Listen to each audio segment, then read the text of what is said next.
Selamat malam saudara dan saudariku yang dikasihi Tuhan.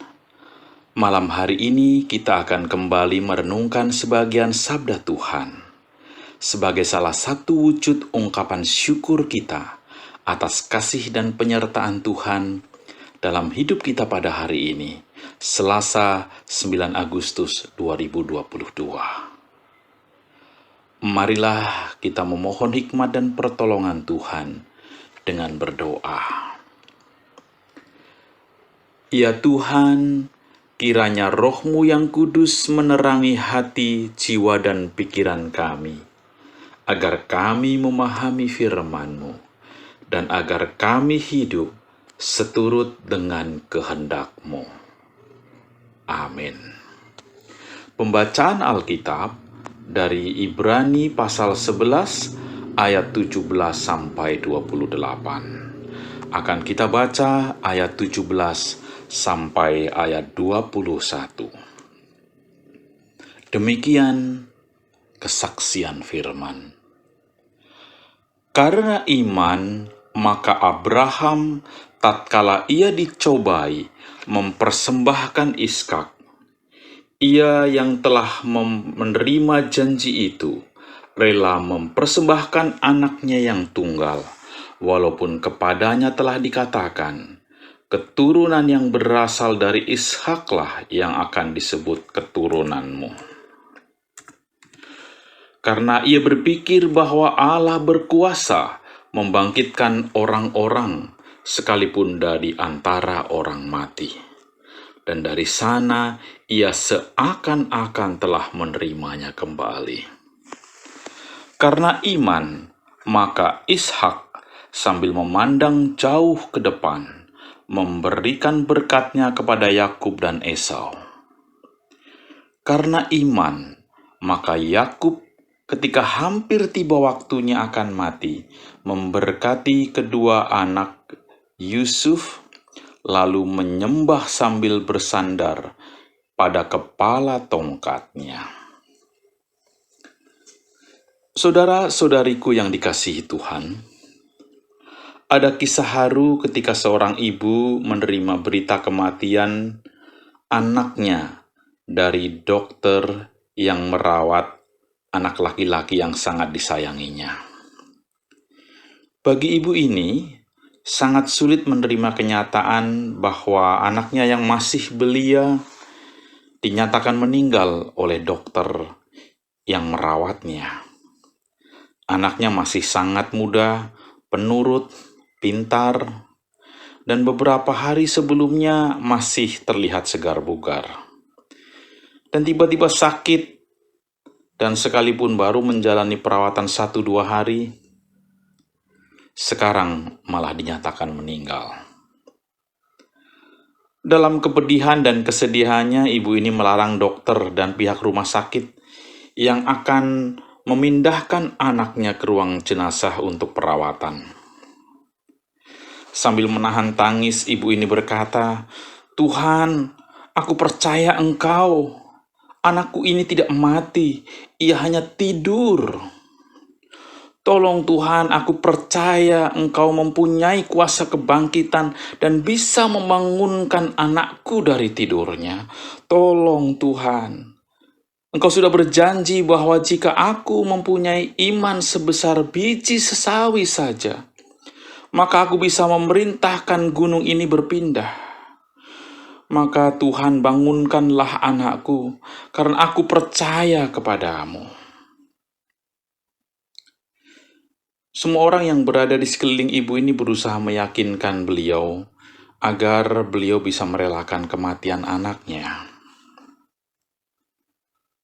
Tapi beliau ini bertahan dengan keyakinannya bahwa anaknya memang belum mati, hanya tidur saja.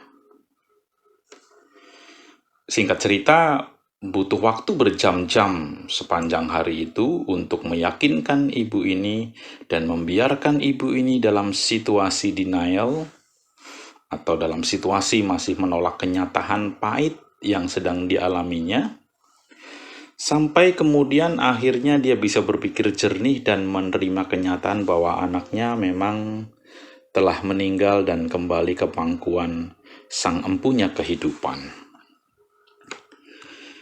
Kisah di atas merupakan kisah nyata, saudara-saudara. Saya mengenal keluarga ini dan saya memahami kesedihan dan rasa kehilangan yang dia alami. Saya tidak bermaksud menghakimi si ibu tersebut, namun mungkin kita bisa berefleksi dari kisahnya. Dalam kekalutan dan kesedihannya, ia mengartikan iman sebagai sesuatu yang harus terjadi. Dalam doa-doanya dia menuntut janji Tuhan bahwa dengan iman yang dimilikinya, Tuhan akan membangunkan anaknya. Saudara-saudara yang dikasihi Tuhan, beriman bukan berarti berharap dan yakin akan terkabulnya semua keinginan yang jauh di luar kemampuan. Beriman bukan memaksa Tuhan untuk mengabulkan doa, harapan, dan keinginan sesuai dengan skenario yang kita miliki. Kitab Ibrani mengatakan, iman adalah dasar dari segala sesuatu yang kita harapkan dan bukti dari segala sesuatu yang tidak kita lihat. Ibrani pasal 11 ayat yang pertama.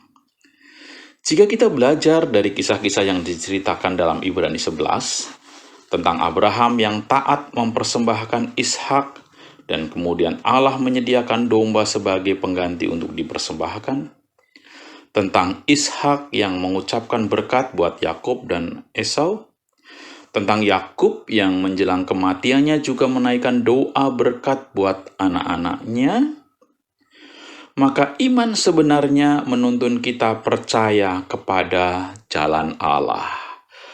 Iman menuntun kita percaya kepada kehendak Allah dan rencana Allah. Iman menuntun kita pada rancangan-rancangan kebaikan Allah. Iman bukan untuk memaksa Tuhan, tapi iman adalah ketaatan melakukan petunjuk Tuhan, termasuk melakukan petunjuk Tuhan atas sesuatu yang mungkin saat ini belum kelihatan. Iman adalah sumber kekuatan bagi orang percaya. Kekuatan agar kita bisa pasrah sumende atau pasrah sepenuh kepada kuasa dan kasih Allah. Pada saat yang sama, iman juga mendorong kita melakukan sesuatu dan memperjuangkannya, bukan sekedar menanti sesuatu turun jatuh dari langit. Itulah sebabnya orang beriman tetap tekun bekerja dan tidak hanya bertopang dagu. Semoga firman Tuhan yang kita baca dalam kitab Ibrani malam ini menjadi sarana bagi kita untuk bisa beriman dengan benar. Amin. Marilah kita berdoa.